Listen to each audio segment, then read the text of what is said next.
So, Thank you. our next guest, what can I say? I just love this man. He reminds me of my own dad, so I've got to say. He's so gentle, loving, caring.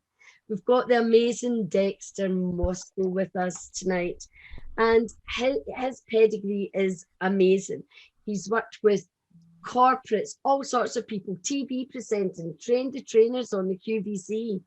But the bit that I wanted to pick up tonight is that where is it? I knew I wouldn't find it straight away. It's about he talks about this telly age in which we are in today, and he's got a book. It's called Stand Up and Sell. So it's speaking on stages, and it's selling, first of all, who you are and your products and your books, your programs, whatever it is, but do it in an authentic way. And of course, he's since the pandemic, he's added sit down and Zoom. So without further ado, give it a big round of applause to the wonderful, the lovely Dexter Moscow. Oh my goodness. Thank you, Brenda. No pressure then. My goodness, how do you follow that kind of introduction? First of all, can I thank you for inviting me to have this conversation. And I want to say it is a conversation. This is not a lecture. So if there is any burning question, then interrupt me or put something in the chat box. And Brenda, if I would ask you just to monitor it so that when and if the questions come up, then I'm able to answer them for you. Because as I said, it's about you. It's not about what I do. It's about how I can help you. And I want to certainly thank Rebecca for illustrating how important an editor is. And Olivia and Zara and Brenda all know how much they have helped me. Certainly with the first book, because Olivia was very much involved in that Stand Up and Sell. And this is the reality of the situation. The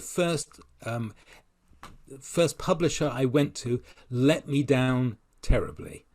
And so choose who you associate with. Choose Brenda and her team. And Olivia and Zara, they really helped decide what was working, what stories would work and what stories didn't work, and corrected my grammar, corrected where placement should be. So, with people like Rebecca and Olivia, then use them because they won't abuse you. They will help you and they'll give you the confidence to get that information out there. And in our group with Satbal and Hazel, the one thing that they were saying was, almost what right do I have to think I can sit down and write a book? And the conversation really was, if you've lived it and you're authentic and using Sat's word, and you come across with the right to tell your story, then tell your story. The first book, the Stand Up and Sell, came out of my experience working with QVC The Shopping Channel. Selling millions of pounds worth of products and teaching other people how to do that. And the reality is that it's come full cycle. That with this pandemic, with this lockdown, it actually has, and it sounds a terrible thing to say, but it's been very beneficial for me because I have been able to help people present in this environment. Now, that doesn't mean that we're just selling products. We're selling services. Or, most importantly, we're selling ourselves. If there's just one thing that you get from this evening, this conversation, is that, yes, it's important to write the book because it's your story. It's important to get it edited. It's important to know from a publisher what the front cover would look like if it's going to create that emotional connection. And this is what I'm going to say to you. Make the emotional connection. When you write, make that emotional connection, even if it's a non-fiction book, which my first book was. And think of when you have finished the book, when it's in print or it's on Audible or it's on Kindle, how are you going to promote it? How are you going to present it? And certainly I was very interested to hear Caroline's experience. Caroline, you don't need to have to wait until you do your book tour or you're in a signing situation. Use the internet, go online, create that presentation which is emotionally connecting, that people see you for who you are. And when you do that, all the greatest authors go out and promote themselves. And so what I wanted to give you this evening is some hints and tips of how you do that, how you create that emotional connection through this one-eyed monster. You don't have to present directly to this lens. One of the things that I learned when I was at QVC is the most powerful way of presenting is to have an interview. So you need to agree the questions that are going to be asked of you, and you need to do it in such a way that it doesn't come off pat, but that it is sincere, authentic. One of the worst people I had to train on QVC were actors, because they took a role. The people who I loved working with were the inventors, were the people who were the brand managers, people who were passionate about what they were talking about. Authenticity. You heard Sat say that before. Be authentic. Allow yourself to be vulnerable as well. So this interview technique, when that happens, and you can do it on Zoom, because even when you have this kind of grid, I call it the matrix of loads of people, there is a facility on Zoom specifically when you can spotlight, and you can spotlight two people at the same time. So it's like you're in the same room. So agree your questions, agree the answers that you're going to give, and then have it videoed. Or there's a tremendous growth in podcasts and being interviewed on podcasts. If you go, and I'm not sure if you know about this, but there is a facility, there is a group on the internet, on Facebook, called the Connection Hub. You look it up. And Asmina is giving me the thumbs up. Asmina, are you on the Connection Hub? I have, and since I've joined, I've had 3 podcasts I've done. Right. Who have you spoken with? Oh gosh, Kim Ling. Yeah. I think I've got one. Well, one is somebody I knew from before, David McLeod, but he's not in that group. I've got another one coming up with Stuart Gems. Right. What's your topic? What's your book topic? My book is called Freedom to Be Me, and I talk about 5 keys for freedom to be you. Right. But have a look for Wendy Ganaway. Wendy Ganaway. Okay. Wendy Ganaway. There are a couple. I did a podcast the other day. I think it was actually Monday, for a lady in Denver, Colorado. Okay. And she interviews on many topics.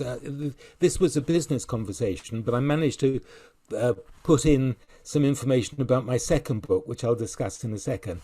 And so that's what I would recommend. When you've got your book out, or you just, even pre-publicity, have a chat with these people. Now people just want content.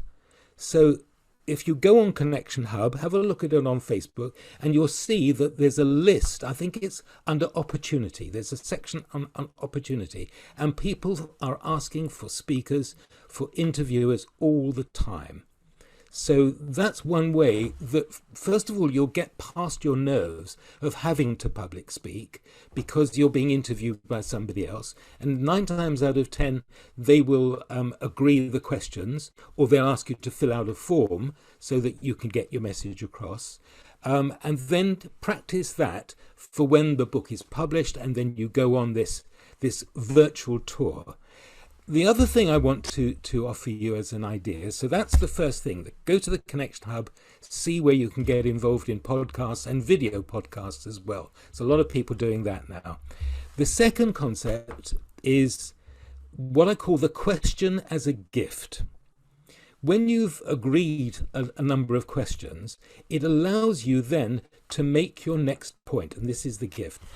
And where did I learn this? I had, in another life, when I was involved in property, I had to give some evidence as a public, what do they call it? A special, I've forgotten what the title is. Expert witness? Expert witness, that's one. Dishka, thank you. Got me out of my senior moment there. And so I had to go along and give evidence as an expert witness on this particular property matter. And a barrister came and advised me. Barristers are not allowed to coach you on the particular subject, but they can give you a heads up on how you approach. And she came to me with this idea of question as a gift. And when a question is asked, it could be of the judge, it could be of the barrister, of the opposing barrister, you have to answer the question. But then you have the gift of making your next point. And this is so effective in an interview situation. So let me give you an example. The new book, which is to be published shortly with my colleagues in this screen, is called A Voyage Without My Father. Now, this book has taken me from the age of 10 to now to write, because it is very personal. I lost my dad when I was just 10, and he was only 45. And it was at a time when children were not allowed on hospital wards. So I never got the chance to say goodbye to my father at a time when, and he died of coronary thrombosis, and they didn't have stents, they didn't have statins, they didn't have open heart surgery. So he was taken into a cottage hospital to die. And I wasn't allowed to see him. And it's come full circle, because so many people in this pandemic have not been able to say goodbye to their loved ones, to hold the hands of their beloveds as they passed. And this terribly traumatic situation has been left in the hands of our doctors and our nurses. And that burden is something that they're going to have to work through. So this book is about my experience of how I've utilized some of the therapies that I went through. I say that I found them. It's perhaps truer to say they found me, because, and I'm a believer in this, when you put out the thought to the universe answers. And so there were therapies that came to me which were very beneficial, and I'm sharing them in this book. But the point I want to make is, when I was talking to this lady in Denver, Colorado, we were talking about stand up and sell and the importance of being able to present yourself effectively, knowing what your key message was and encapsulating the message so that others can then pass on the message. She said to me, have you written any other books, Dexter? And so I was then able to talk about stand up and sell. This is not a business book. Well, Stand Up and Sell is the business book, but A Voyage Without My Father is not a business book. It's a very personal book. But it gave me the opportunity to talk about mental fitness, about positive intelligence, and then to talk about another element of my career, which is as a practitioner of this positive intelligence, of hearing those voices, and I certainly heard the voices around the room today, of, can I do this? Have I got the guts to do it? Have I got the right to tell my story? And what positive intelligence does is to say, those people, those voices in your head that are telling you you're not good enough, you can't do it, you failed before, they are lying to you. It's come from our experience, our programming as kids, that these voices in our heads, and what positive intelligence does is allows you to quieten those voices, acknowledge them, but then say, you have no hold over me. This is in the past, and now I can move forward. Now, can you see, well, I've done this here as well. I've started talking about my books and my publishing, but then I've then moved to a topic, that's the gift. So the question, and then the gift. So I hope that offers some ideas of how you can manipulate a conversation, especially perhaps when you're being interviewed by a reporter or by whoever is interested in talking to you, how you can use that facility, answer the question, but then think, how can I turn it to make my next point? So those are the important elements. The other thing, well, first of all, let me ask, is there any specific questions that you have for me that I can help you with? Dishka, yes.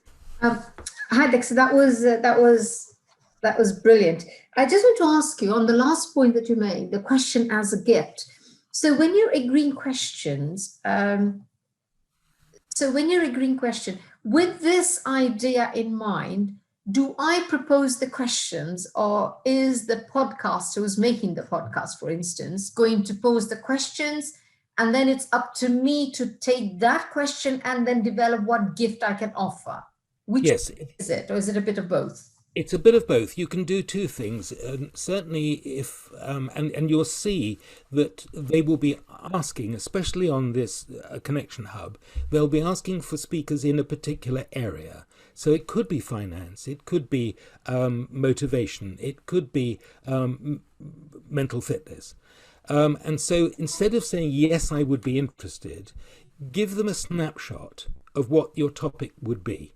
Okay. And the passion, then it comes from you, and then that will be addressed in that, what do they call it, direct mail, or the DM on Facebook. So you can do it that way, and then they will build the questions around that for you. Often what will happen, and this is the other side of it, they will send you a questionnaire asking you to fill out certain elements. And so make sure that you're answering on the topic that they want to answer, but then think, when I answer that question, what is the gift? Where does that lead me to make my next point? So does that help? I guess, okay, yes, now I understand you more clearly. So if you pose me a question, I need to work out myself how I'm going to answer it, which will then facilitate the gift that I can provide further on. So it's basically I'm the artist behind this, basically. Yes, that's it. So let me give you another example. I was interviewed on a television program, which is Business Connections Live. And so I was ostensibly talking about stand up and sell, how we sell in that environment. And I was asked, what are the frameworks that I use when I worked with QVC to get the message across, a storytelling framework, or the four key, I call them the four cornerstones of a perfect presentation. And then what I wanted to do, I had in my mind, okay, I'll answer that question, but how can I make the point about me being a coach? So then the way I did it was to say, of course, when I work with my clients, one of the particular situations that they were concerned about was, and therefore I gave them an example, I told them a story, but then I showed myself as a coach, not just as an author. Got it. Okay. Yeah. Have any other questions for Dexter? Come on, ladies. We've got Dexter Moscow in the house. I've stullified you there. Dexter, I'll ask a question. Yes, Brenda. Can you give the ladies an idea how you would help people overcome that whole fear of selling? Because I know that's huge, and particularly for women. When they're building up their businesses, when they've got to then start asking for payment. So what tips can you give us tonight about overcoming that fear of selling when we're presenting? Okay. The first thing to realize is that people hate being sold to. So don't think of it as a selling experience. Think of it specifically that you are telling a story, that you are sharing experience that may well attract somebody's interest. Always leave room for questions. And do you remember what I said to you right at the beginning? That this is not a lecture. So if you have a burning question, and Brenda, you said this right at the beginning, get that question answered. Because if you don't, that's where people stay in their heads. So think of the stories that you can illustrate that show your expertise and show your understanding, and this is the key here, of what the audience wants to hear. If you're thinking, how can I influence and persuade people, and that's perhaps the right way of thinking, it's not about selling, it's about influence and persuasion, then don't think about how can I get to them. Think about what is important to them. Because when you transfer it from here, am I going to trip over my words? Am I going to have a senior moment like you heard me? Don't worry about that. Don't worry about the ums and the ahs. If you're too slick, it'll turn people off. So the thing is, when you think in terms of what do they want to hear, and this is why I asked you the question, what is it's going to be beneficial for you, then it kind of relaxes the nerves. Don't let the nerves go completely, because that's an adrenaline push which will make you excited about what you want to say and the passion that you have for saying it. But the focus is on your audience. And when you do that, you cease to become salespeople, but you become influencers and give information that people want to buy into. And I use the words advisedly. When you create the emotional connection, in fact, let me give you one of my mantras. This for me is absolutely key to every presentation I've ever made. Don't tell me what you do. Tell me what you have done for others. Don't tell me about what I do. Tell me what I have done for others. Because when you do that, when you tell a story that is sensory rich, and people can smell the smell, see the colors, hear the sounds, then they step into that experience. And the view is, can that person help me? Because they've just told a story that has struck up my heart. That's the key. That's the key. Don't sell. Tell stories. Tell people how you've helped other people, and they will buy into you. Thank you very much. Diksha? I just wanted to share something. I'm working with a company right now, and what Dexter just said is exactly what they say is nobody cares what you do unless they find out what you can do for them. Yeah. And by telling stories, this is a sales process, so teaching us how to sell, basically. In the sales process, when you've got them there, you share stories, because as soon as you start sharing stories that is relevant to them, they then start acting out the person that you're talking about in the story. Yeah. So that is not selling, that is influencing, and that is actually, as they call it, messing with the mind, so that, they actually, they're eating from your palm of your hand because you've actually directly addressed them. Yes. Thank you for sharing that. It's absolutely key. When you do that, and you really understand and I'm going to give you a framework for a story, a real effective storytelling framework that we used always on QVC. And when you do that, when somebody steps into that experience, they don't perceive you as salespeople anymore or selling something. What they perceive you as somebody that really understands the problems that they're experiencing. And when people understand that you can help them, you become a white knight. You become their savior. And therefore, you don't even need to close the deal. They'll close you. So let me give you this storytelling framework. It's in 3 parts.